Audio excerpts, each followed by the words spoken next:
Hi, Facebook family and the Magic of Psalm fan page. My name is Jennifer Anaya-Applegate. Hi.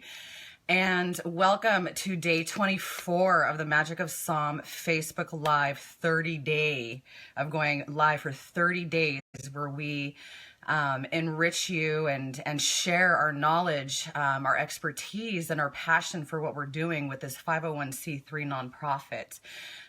We're an organization who teaches comprehensive sexual education and so much more, as you can see from all of these lives that these amazing, beautiful women that I'm partnered with have been doing. Hopefully I'm a little bit more calm tonight. I'm usually like pretty darn amped about this stuff. And so tonight we are going to be, I'm just going to be breaking open a topic on internalized misogyny and internalized sexism in women and how it affects us in, hi Amy, how it affects us just as women when we try to come together in organizations and just cracking open that egg in a way that challenges what we think we know about ourselves and what we think we know about women and even how we treat each other. So, what is misogyny in the first place? Like when we look at a definition of misogyny, because when I first heard the word internalized misogyny, I was like, well, that sounds really big. Like I sound smart when I say that. And I was in a conversation with a bunch of women and had to ask, like, what is internal misogyny? And when I was told the definition, I was like, holy shit, that's me. Oh my God. Like, I'm so misogynistic to myself and sexist and to other women. And it's something like that is, that's tough to look at. And it's kind of a hard pill to swallow. But as you can see, there's a lot of us that are always willing to look a little bit way past the curtain actually, and find the truth, the deeper truth and meaning behind things. And so again, what is misogyny? And I have a definition that I got from the dictionary, which says it is a dislike or contempt for, or dislike of, contempt for, or ingrained prejudice against women. Beliefs relating to the alleged inferiority of women compared to men. For example, beliefs that women should be sexually on demand and available, that they ought to dote on men and be loving mothers and wives. And then another one is when a man gives his opinion, he's a man. When a woman gives her opinion, she's a bitch. And that was actually a quote from Betty Davis. So as you can see, it's something that is systemic. And so that's what misogyny is when a man is in that state. And unfortunately, misogyny is something that has been passed down for probably thousands of years, from men to men and men to women, and then women to women. You know, we learn this stuff from our mothers. We learn this from our friends, from our aunties, our grandmas. And the thing is that it's so ingrained, it's so institutionalized that we don't even realize that it's there. I was watching Hidden Figures last night, and in one of the scenes, the African-American woman and a white woman are speaking with each other, and the white woman says, you know, Miss Jackson, I don't have a problem with you. And then the other woman turns and says, I'm sure you believe that you don't. And I was like, oh God, another one, like, mind blown. And just the fact that there are certain aspects about ourselves, certain aspects all the time, constantly, that it's hard to look at. It's, like I said, a hard pill to swallow. So even just the definition of misogyny is, and yes, we know it's there. We know it's amongst men. It's prevalent in the workforce, prevalent pretty much everywhere. But then when it's women being misogynistic to other women, that's when it's like, oh, that can't be. And maybe there's that cognitive dissonance that kicks in again of like, no, that goes against every belief I have about a woman, especially if you maybe identify yourself as a feminist, because, feminist is all feminism. It's gone through different waves, but it's mostly about being equal to men and having equality in pay and how we're treated. And that's a whole other topic, I believe. So I, of course, looked up as well the definition technically of internal misogyny, because there are actually studies about this as well. This is something that is also backed by studies, research, which is, again, what we're all about with Magic of Psalm here is research backed and through our own research and also through science and universities and being able to back things up. And so, and yes, and please go visit our webpage, themagicofpsalm.com. And I've got these beautiful moderators that are also Amy and Cecilia, who are down below, that are putting up the webpage and our donation page as well, because we are a nonprofit. And so internal misogyny, involuntary belief by girls and women that the lies, stereotypes, and myths that is delivered to everyone in a sexist society are true. So that's all the lies and myths about women being inferior that are passed down in society, and us believing that that's true. And there's that part of us that might even get like a trigger and say, that's not true. I don't believe that about myself. I don't believe that I would do that to another woman. But it's so ingrained we don't even realize it. We're going to be getting into that in a little bit. And so these lies and the stereotypes about women, we hear these things over our lifetimes from birth until, as you know, Girls in Spy, or what is it? I can't even remember anymore. I've been deleting those programs. Someone's going to have to type it for me. Girls are nothing but nice and sugar. I see sugar and spice, something with sugar and spice. Anyways, so we hear and we're taught that women are stupid, weak, passive, emotional, manipulative, drama, and have no capacity for intellectual pursuits or leadership. And women and girls were taught about, this is the sad thing too, is that we're actually taught to act out these lies and stereotypes.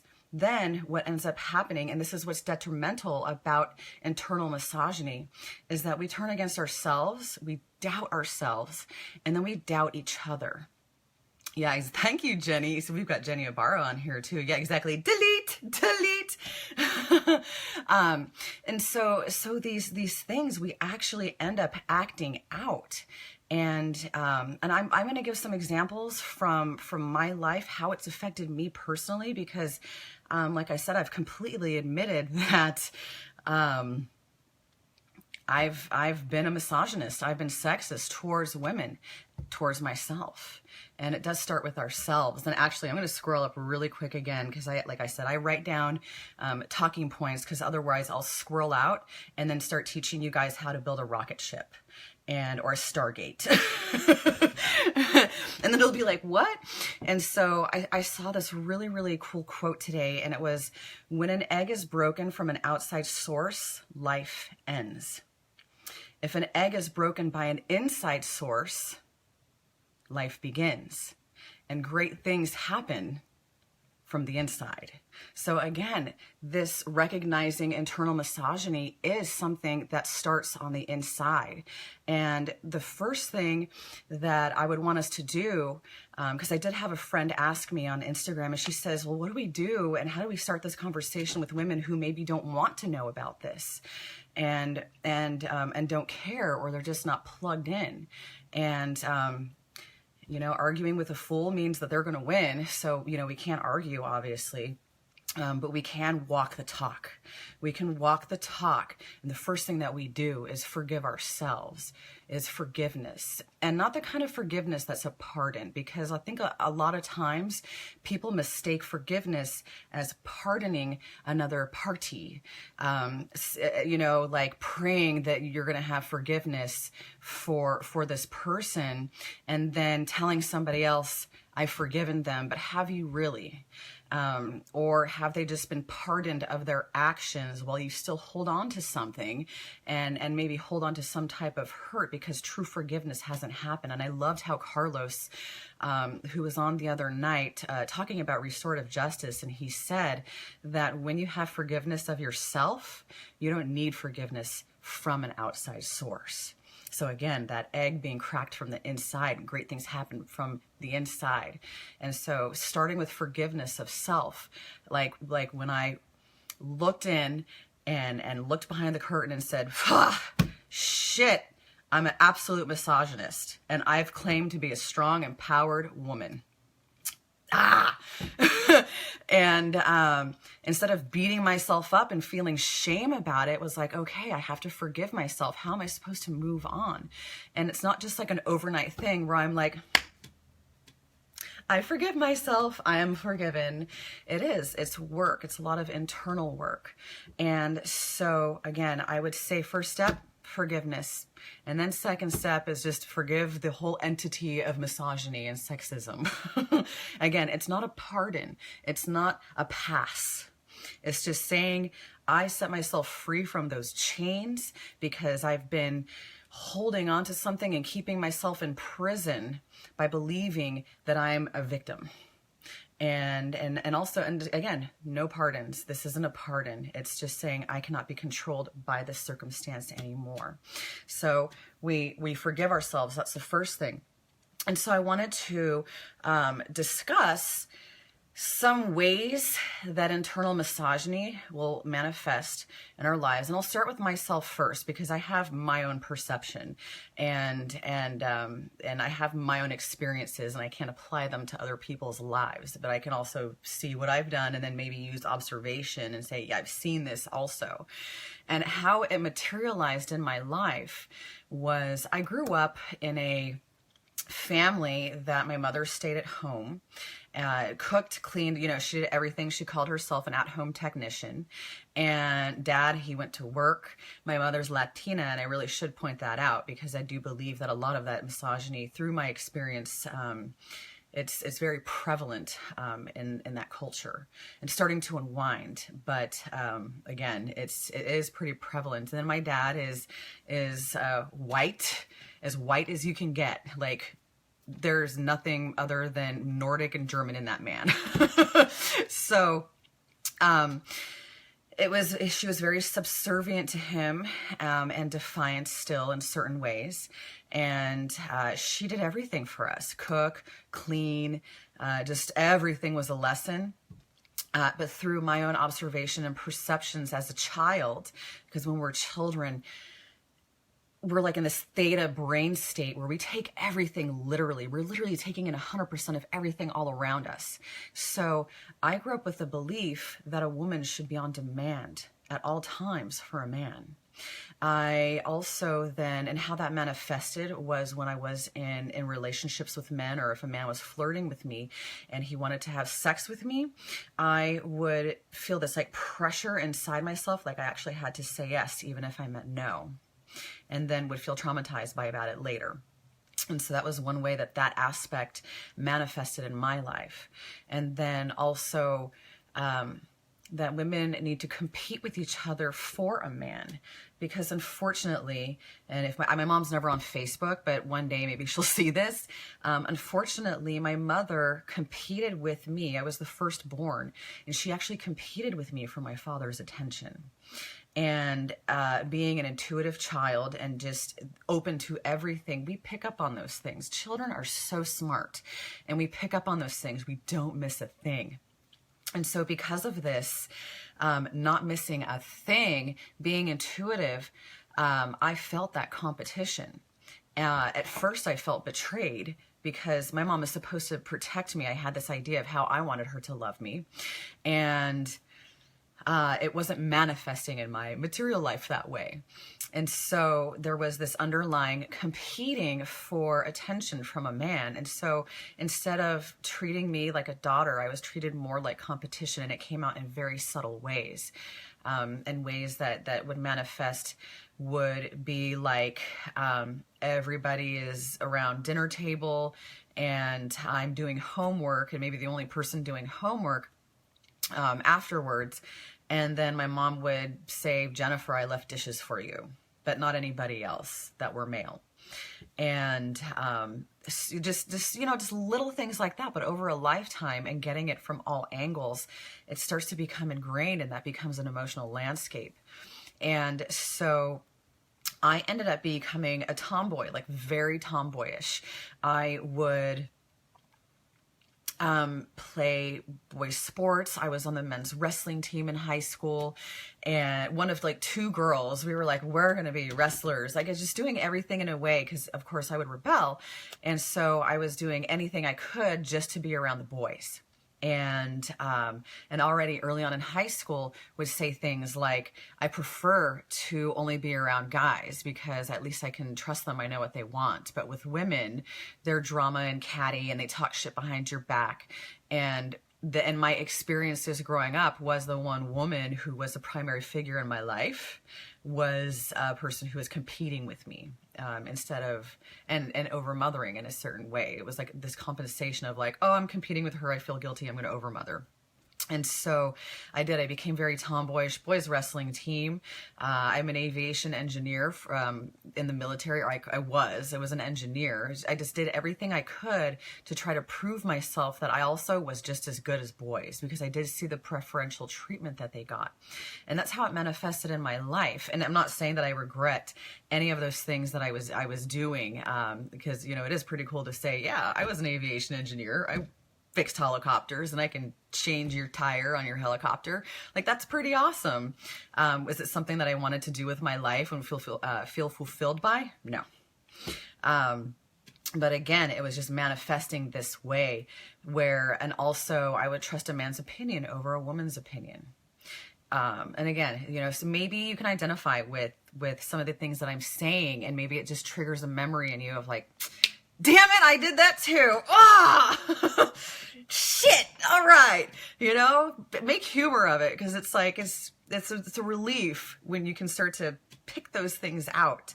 So, some other ways that I've just observed, internal misogyny manifesting in the women around me is, calling other women sluts and whores. Like, oh God, look at that bitch. She's got boobies, and oh, look at that slut. Just in passing. And again, that was something that's how I was treated when I was younger. By the time I was 12, I looked like I was 18. And so I was called a slut all throughout high school, just because I was more developed and looked a certain way. So again, you know, calling somebody a slut or a whore, and that's also going to perpetuate, acting it out. So, and I'm not saying anything's wrong with acting it out, but I'm just saying is it being acted out in an empowered way. And then another way is telling dirty sex jokes about women. Like, I was in the military. I encountered a lot of really dirty sex jokes, but then I also heard a lot of dirty sex jokes from other women.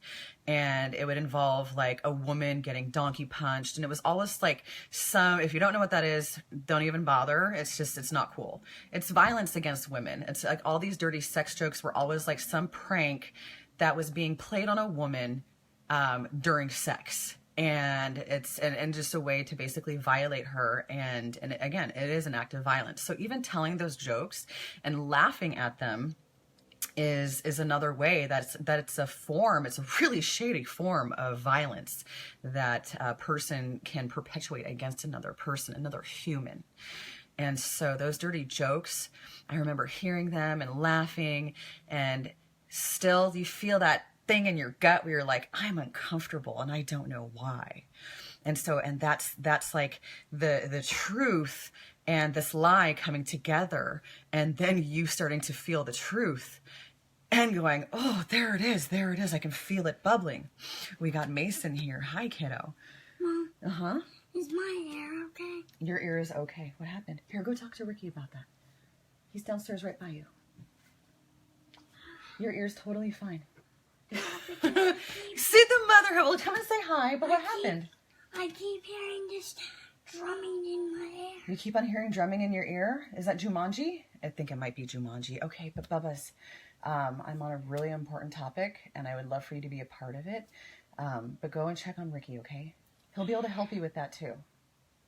Could be psychic drumming.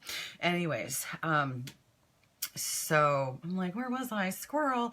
Oh, well, yeah, the jokes, the violence, and just that's just ways that it's perpetuated. I know, always a special appearance by Mason. It's always a good thing. So again, it's just not cool. It's just not cool.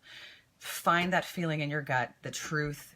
That's what I was talking about, like the internal struggle of like your perception and you starting to realize that you own your perception. It's like going, oh, I got to take responsibility for this. And it's uncomfortable. I like to say it's discomfortable. It's discomfortable. Another way that I've seen internal misogyny, sexism being played out amongst other women is hitting on another woman's man. Maybe you've done it. Maybe it's happened to you. And I think in high school, I probably did. I probably hit on somebody else's guy or tried to hook up with somebody who already had a boyfriend and knowing that they had a boyfriend. And that can come from personal experience, but then it's also happened where I've witnessed women, like my husband, he's like Greek god, gorgeous. And for some reason that makes other people feel like they have permission to constantly comment on what they would do to him. But yeah, hitting on another woman's man, that is definitely another act of violence against another woman. Even if he's flirting, right? Like even if he is flirting and you can see a ring or you saw him with a woman, it's like, have respect for that because it'll happen to you. It's like, why would you want to start something with somebody who's already attached? That tells you who they are. Believe those actions. And at the same time, like, why be so thirsty? Get your own, right? And so, and again, that is another form of misogyny and sexism is going after somebody who's already taken, even if they are pursuing it. There's always a guilt. There's always that weird feeling of like, I don't know. Yeah, follow the part. It's just not cool. Again, it's like if there's permission and there's a conversation about it, whatever, awesome. But a lot of times it's something that's shady behind the back, again, because we're brought up to believe that we need to compete with each other for a man. And I'll give you another quick story about how that manifested in my life. My mother, when I asked her, how did you and dad meet? Like, tell me the story of how mom and dad came to be. And they met at a hotel in Los Angeles and they were dating. And as it turns out, my dad was dating like 3 other women at the same time. And my mom, she was snooping through his drawers and found a picture that he had in his like sock drawer of a topless woman with a towel on her head. And so she breaks up with him and finds out that he's dating all these other women. And then he dumps them all and basically goes to her and says, you win, I choose you, please take me back. And so as a child, I actually developed this belief that like there had to be another woman involved. But how that turned out was like, I was like good luck Chuck for any guy that had a recent breakup with his girlfriend and had an ex-girlfriend. And so like I would have a crush on a guy and he maybe was out of a relationship for like a month, 6 months, or a year even. And, and it was like, we would get together, we would go on dates. And then as soon as I would like really like him and he would like me back, it sent out this like weird flare and the ex would call and then they would get back together with the ex. And so that is how like that story that I was told where it's like, it created this like unconscious desire or an unconscious belief that there had to be another woman involved to win. And so again, that's internal misogyny, that's internal sexism. So we want to challenge this and challenge, you know, side bitches and challenge all those things where it's like cool to basically be deceptive and trying to make that the status quo. So Again, good luck, Chuck, for guys who had ex-girlfriends from recent things. And actually, it's really funny, when I met my husband Ricky, we're dating, one of the first questions I asked him was, when was your last relationship? And he's like, oh, I don't even know, like 2 years ago. It wasn't really that serious. And I was like, I have exorcised the demon. I am healed. And it was just like, because there was a lot of work around that when the realization came up, because it was a pattern. It was like almost every guy. It was like the ex would just call, bing, and then they'd be back together. And I'm like, well, I'm glad they're happy. And some of them even had the name Jennifer. So again, right? It's crazy shit how this stuff manifests in our life. Look at your life and find something, like what has been happening in relationships over and over and over and over and over and over again. Like it's insane. And when you start to look at that, peel that curtain, crack that egg, it's liberating. And that's what we're about here too, is helping women, helping people, helping humans liberate themselves from this internal struggle and fragmentation that is inside. So some other ways, again, I was like, squirrel moment, internal misogyny, sexism, voting for misogynistic men that are known pedophiles. That's how political I'm getting on this.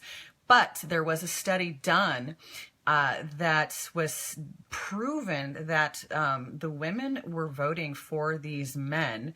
It did just happen recently with Roy Moore. There was a lot of women that voted for him, and people were asking, like, what in the heck? Like, as a woman, how could you do this? And again, just because you're a woman doesn't mean that like every woman is always right. But the initial instinct to not believe a bunch of women coming forward in regards to being pedophiled is take it seriously. Because again, that's another form, is not believing a woman when she says that she's been raped, when she's been assaulted in any way. Like, the first question I've even heard other women ask, and when it happened to me, well, what were you wearing? Were you drinking? What were you doing? Were you flirting? It was like somehow it's like, yeah, I had a sign, come and get it. And but whether I say yes or no, just no. And it was very disheartening, again, because it's like, our mother, they're supposed to protect us, and another woman, it's like you still feel that way, where it's like, aren't you supposed to protect me? Even though our protectors are ourselves, we're our own heroes.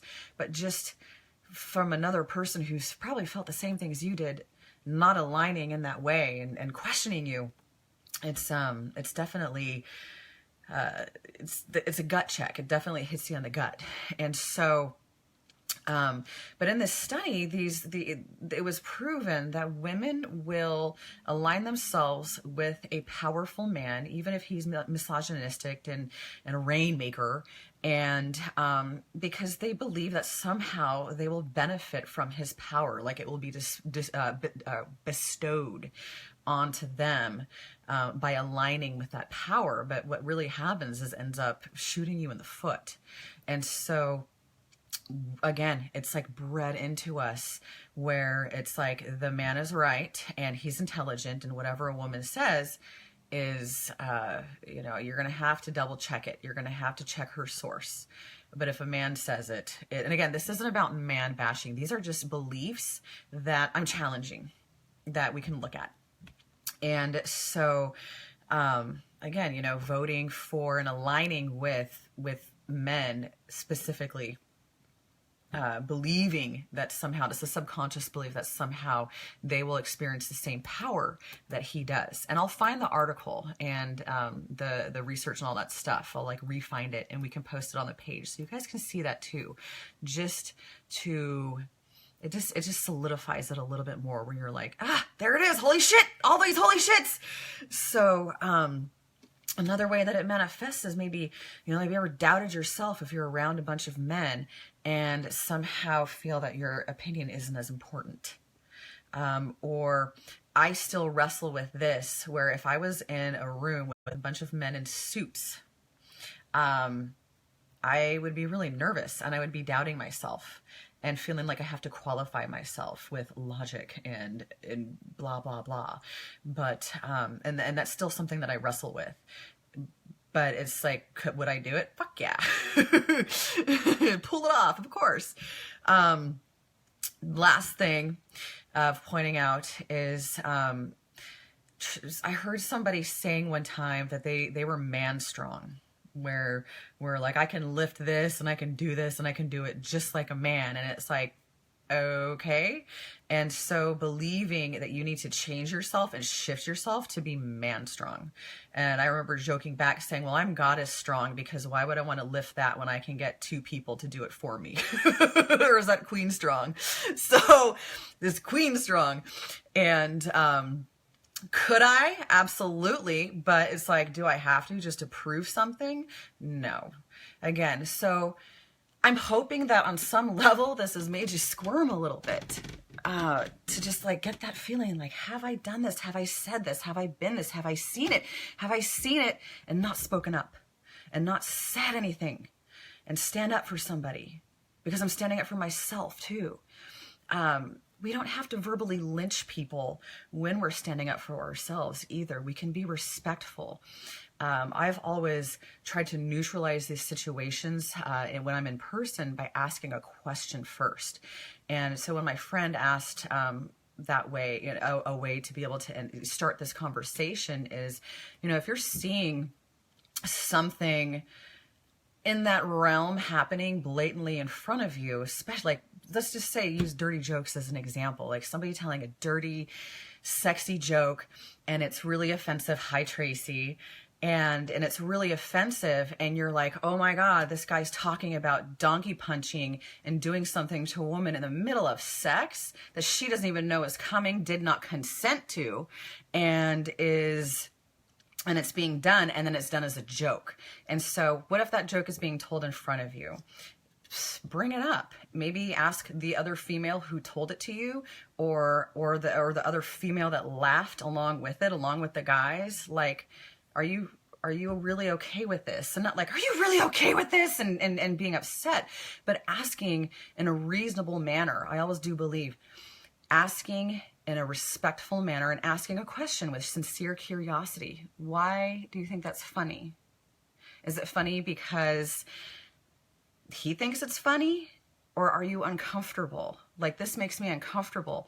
And we do have to get to a certain place to be so self-assured in our bodies and in ourselves that we can hold that discomfort, because it's discomfortable. It really, really is when you're challenging somebody. Because again, maybe you get to be the other end of the stick, you know, like you're getting on the other end of the verbal lynching. But again, we don't want to verbally lynch people when we're challenging these. So again, talking about it when it comes up, you know, so you've got your forgiveness of self, and start forgiving like the whole entity of misogyny, and going into those dark pockets, and then bringing it up when it happens in real time. We don't have to go out and you know what, share this video, share our page so that this conversation can be started. Even if they watch like the first 10 minutes, hopefully it's going to push some buttons and make some people squirm so that we can look at this, address it, because then we can disrupt it. And once it's disrupted, it starts to dissolve.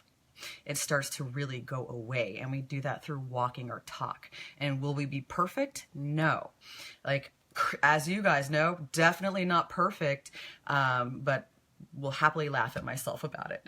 So again, just starting this conversation in a loving manner. So anyways, I think I have absolutely talked your guys' ear off about this. Again, this is just starting the conversation. If you want to contribute to our cause, you can go, it's at the top of the comment section, and donate to the Magic of Psalms so that we can get this work out there even more, start these conversations with more people. And again, share this video. If you feel that somebody's going to benefit from this and be able to shift their perspective, please, that will be another really, really great way so that we can start getting and just start this swell of movement. So please, again, I'm so thankful that you guys joined me, and I'm going to be signing off, and just have a beautiful, beautiful, magical, magical night and magical weekend.